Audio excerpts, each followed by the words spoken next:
नमस्कार विद्यार्थ्यांनो, आज आपण इयत्ता 10वीचा पहिला धडा क्षेत्रभेट याचा स्वाध्याय इथे सोडवणार आहोत। आपण इथे एकूण एक प्रश्नांची उत्तरे लिहिलेली आहेत। जर तुम्ही नवीन असाल चॅनलला सबस्क्राइब करा, बेल आयकॉन दाबा। माझं नाव आहे सपना टीचर आणि मी पुणे जिल्ह्यातील तळेगाव दाभाडे येथे राहते।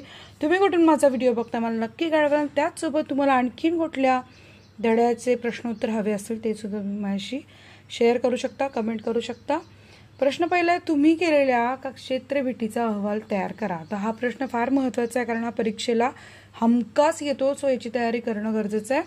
क्षेत्रभेटीचा हेतू लिहायचा आहे। रांजण खळगे या संकल्पनेचा प्रत्यक्ष भेटीतून अभ्यास करणे। कदाचित तुमच्याजवळ दुसरं कुठलं ठिकाण असेल तुम्ही तेही लिहू शकता। क्षेत्रभेटीचे स्थान नगर जिल्ह्याच्या पारनेर तालुक्याचे निघोज गाव। रांजण खळगे नदीच्या खनन कार्यामुळे तयार होणारे एक भूरूप आहे।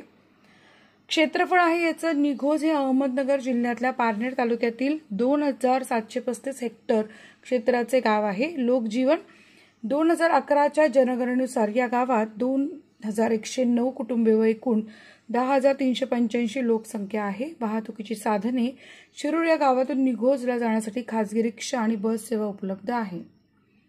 पर्यटकांची आकर्षणं आहेत। कुकडी नदीच्या पात्रात असलेल्या खडकात पाण्याच्या अव्याहत प्रवाहाने नैसर्गिकरित्या जे असंख्य खड्डे तयार झाले आहेत तेच रांजण खळगे। नैसर्गिकरित्या तयार झालेले खड्डे म्हणजेच निसर्गाचा अक्षरशः विस्मयकारक चमत्कारच आहे।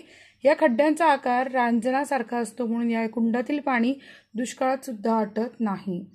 तर तुमच्या पुढे ही चित्र आहे, या प्रकारचे रांजण खळगे असतात। विशेष म्हणजे तळेगाव दाभाडे जिथे मी राहते तिथे सुद्धा इंद्रायणी नदीला अशाच प्रकारचे काही ठिकाणी रांजण खळगे आहे। तुमच्या इथे कुठे असं पाहिलंय का तुम्ही? आता प्रश्न दुसरा आहे, कारखान्यास भेट देण्यासाठी प्रश्नावली तयार करा। हा सुद्धा प्रश्न तुमच्या भूगोलाच्या प्रश्नपत्रिकेत हमखास विचारला जातो, तयारी नीट करा। कारखान्यास भेट देण्यासाठी प्रश्नावली उत्तर। पहिला प्रश्न, या कारखान्याची स्थापना कोणत्या वर्षी झाली? 2, कारखान्यात कोणकोणत्या वस्तूंचे उत्पादन होते? 3, कारखान्यात कार्यरत असणाऱ्या कामगारांची एकूण संख्या किती? 4, कारखान्यातील वस्तूंच्या उत्पादनासाठी कोणत्या कच्च्या मालाची आवश्यकता असते? आणि 5, कारखान्यातील वस्तूंच्या उत्पादनासाठी लागणारा कच्चा माल कोणत्या ठिकाणाहून आणला जातो? 6, कारखान्यात उत्पादित झालेला पक्का माल कोणत्या ठिकाणी विक्रीस पाठवला जातो? आणि 7, कारखान्यातील कामगारांच्या सुरक्षिततेसाठी कोणती खबरदारी घेतली जाते? तर दुसरा प्रश्न आहे, क्षेत्रभेटी दरम्यान कचऱ्याचे व्यवस्थापन कसे कराल? याचं उत्तर लिहूयात आपण। क्षेत्रभेटी दरम्यान कचऱ्याचे व्यवस्थापन पुढील प्रमाणे करू। तर 1, क्षेत्रातील पडलेला कचरा संकलित करण्यासाठी मोठ्या आकाराच्या गोणी व पिशव्याबरोबर नेऊ। 2, क्षेत्रभेटी दरम्यान क्षेत्रभेटीत सामील झालेल्या व्यक्तींकडून कचरा पसरणार नाही याची खबरदारी घेऊ। त्यासाठी क्षेत्रभेटी दरम्यान वापरलेल्या कागदी पिशव्या, ताटल्या, खाद्यपदार्थांची वेष्टणे, उरलेले खाद्यपदार्थ इत्यादी एकत्र जमा करू।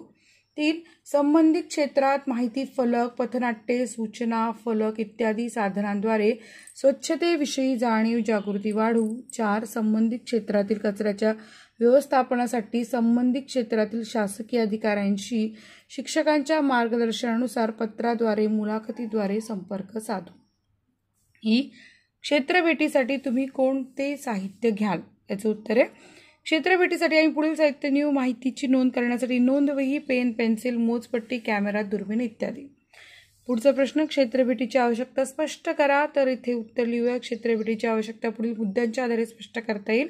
1, क्षेत्रभेटीद्वारे भौगोलिक संकल्पनांचा, घटकांचा व प्रक्रियांचा प्रत्यक्ष अनुभव घेता येतो। 2, क्षेत्रभेटीद्वारे मानव व पर्यावरण यांच्यातील सहसंबंध जाणून घेता येतो। 3, क्षेत्रभेटीद्वारे क्षेत्रभेटीसाठी निवडलेल्या क्षेत्रातील सामाजिक, आर्थिक, ऐतिहासिक आणि सांस्कृतिक परिस्थितीचा अभ्यास करता येतो।